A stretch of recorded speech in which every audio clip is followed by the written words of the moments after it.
Baik, Assalamualaikum warahmatullahi wabarakatuh. Halo semuanya, selamat pagi. Kembali lagi bersama saya Nisa Usyadia dengan NIM 25020074220.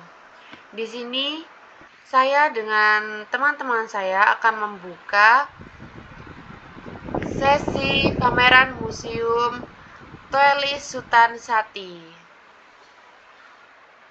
yang dimana kita akan memulai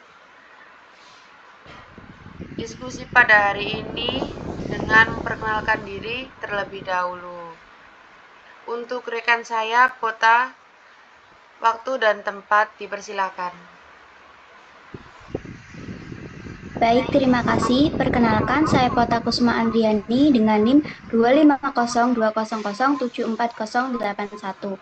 Yang selanjutnya akan dilanjutkan oleh Cuita.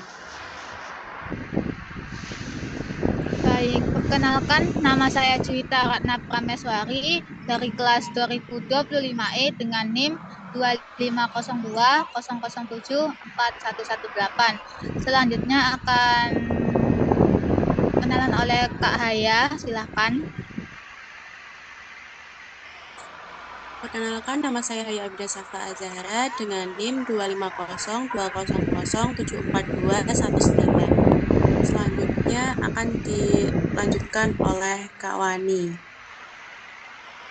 Baik, terima kasih. Perkenalkan, nama saya Wani Octavia Pardede dengan NIM 25020074194.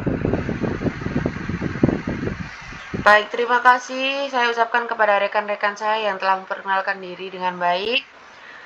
Langsung saja kita lanjutkan dengan materi biografi Tuelis Sultan Sati terlebih dahulu.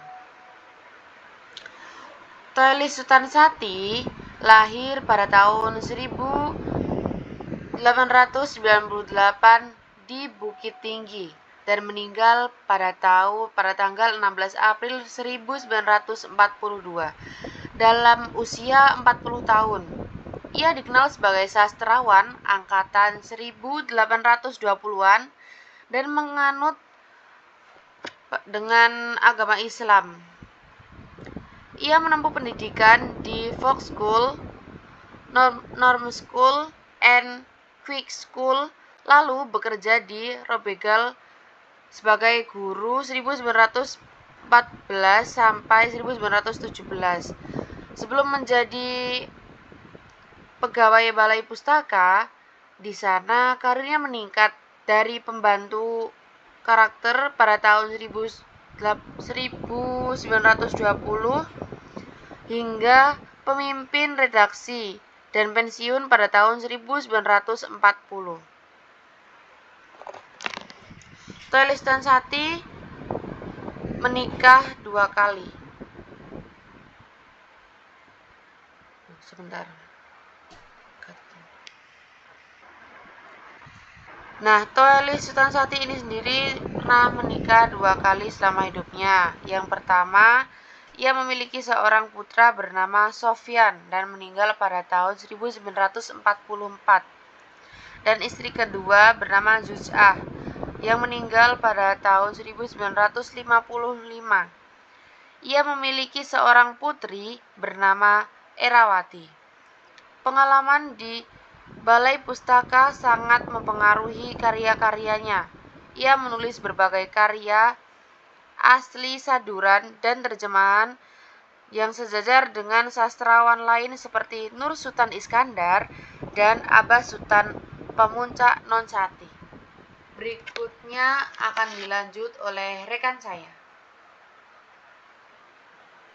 Baik, yang selanjutnya ada karya sastra yang pertama, yaitu Sabainan Alwi, Balai Pustaka 1985.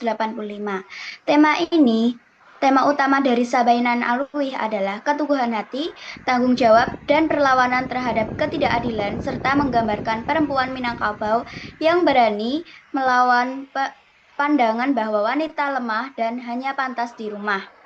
Kutipannya yaitu, Sabainan Alwi merupakan anak yang baik, patuh kepada orang tua, dan pintar dalam mengurusi rumah. Kutipan ini menunjukkan ciri didaktik, mendidik, dan bermoral tinggi khas karya-karya angkatan Balai Pustaka yang berusaha menanamkan nilai kesopanan, ketaatan pada orang tua, serta pengendalian diri sesuai adat dan agama. Yang selanjutnya akan dilanjutkan oleh Juwita. Baik, untuk karya selanjutnya yaitu ada Sengsara Membawa Nikmat yang diterbitkan di Balai Pustaka pada tahun 1929. Tema utamanya adalah perjuangan hidup dan ketabahan menghadapi penderitaan yang pada akhirnya membawa kebahagiaan. Novel ini menggambarkan bagaimana tokoh utama yaitu Midun yang berasal dari kalangan biasa, tetapi tetap teguh, jujur, dan sabar dalam menghadapi kesengsaraan yang ditimbulkan oleh rasa iri hati dan ketidakadilan sosial. Terdapat kutipannya yaitu, hidup ini tidaklah selalu mudah, tetapi kesabaran dan kejujuran akan membawa seseorang keluar dari kesengsaraan menuju kebahagiaan. Nah, kutipan ini mencerminkan pesan moral utama, yaitu bahwa kesengsaraan bukanlah akhir dari segalanya, melainkan jalan menuju kenikmatan jika dijalani dengan ikhlas dan jujur. Muda yang diterbitkan pada tahun 1939. Mengisahkan perjuangan si Umbut Muda, seorang pemuda Minangkabau yang berusaha mewujudkan keinginannya di tengah tekanan adat dan pandangan masyarakat. Ceritanya menggambarkan benturan antara kehendak pribadi dan aturan adat, disertai nilai-nilai moral dan budaya. Tema utamanya adalah pertentangan antara individu dengan adat dan norma sosial, serta perjuangan mencari jati diri di tengah batasan tradisi. Terdapat kutipannya yaitu, sekali adat berkata, pantang anak negeri melanggarnya.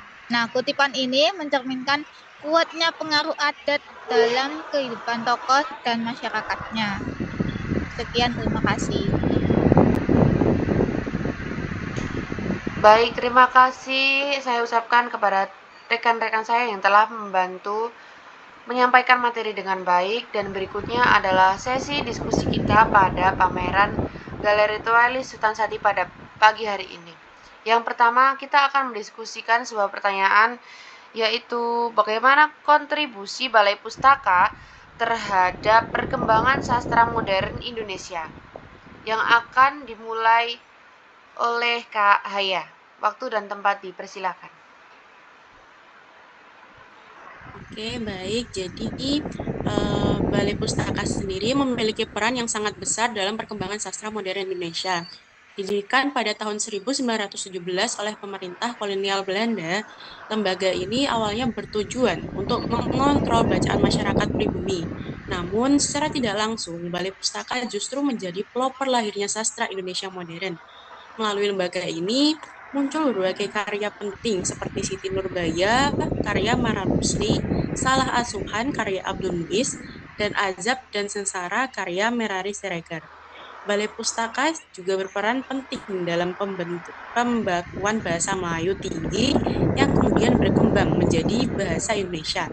Selain itu, lembaga ini membuka ruang bagi penulis pribumi untuk menulis tentang isu sosial, cinta, pendidikan, dan modernitas. Karena itu, Balai Pustaka dapat dianggap sebagai gerbang utama yang mempertemukan tradisi lama dengan semangat baru dalam dunia sastra Indonesia.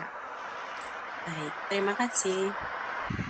Baik, terima kasih Kak Haya atas penyampaian sesi diskusi yang pertama pada pagi hari ini, dan topik diskusi yang kedua yaitu bagaimana peran ipteks dalam memahami sejarah sastra secara lebih hidup, yang akan disampaikan oleh Kak Wani. Waktu dan tempat dipersilakan. Baik, terima kasih atas kesempatannya. Nah, apa sih peran iptek dalam memahami sejarah sastra secara hidup? Yaitu perkembangan iptek atau ilmu pengetahuan, teknologi, dan seni sangat membantu kita dalam memahami sejarah Indonesia secara lebih hidup dan menarik. Melalui ilmu pengetahuan, kita dapat menelusuri latar belakang sosial, budaya, dan pemikiran yang melahirkan karya sastra pada masanya. Teknologi memungkinkan kita mengakses naskah lama secara digital, menonton adaptasi karya sastra dalam bentuk film atau animasi, serta memanfaatkan multimedia untuk menggambarkan suasana zaman dengan lebih nyata. Sementara itu, seni memberi ruang bagi interpretasi kreatif agar nilai dan pesan karya dapat dihidupkan kembali dalam bentuk yang relevan dengan masa kini. Dengan memadukan iptek, sejarah sastra tidak lagi sekedar kumpulan nama dan tahun, melainkan menjadi perjalanan yang hidup tentang perkembangan pemikiran dan budaya bangsa Indonesia dari masa ke masa. Terima kasih. Baik, terima kasih atas penyampaian sesi topik dua topik diskusi pada hari ini. Selanjutnya, apakah teman-teman ada tambahan mengenai Galeri Museum Teli Sultan Sati sendiri?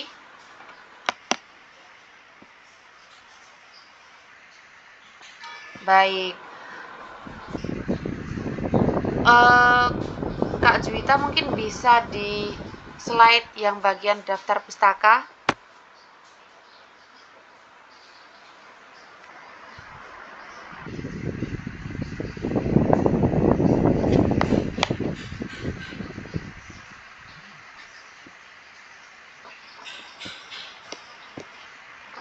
Nah, berikut adalah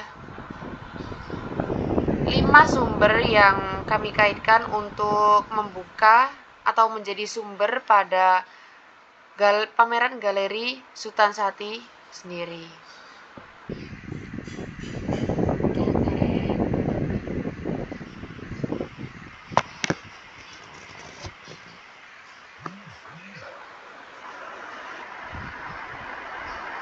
Nah, karena sesi diskusi kita sudah sampai di penghujung acara, saya ucapkan terima kasih dan mohon maaf apabila ada salah kata dari kami. Wassalamualaikum warahmatullahi wabarakatuh. Sudah.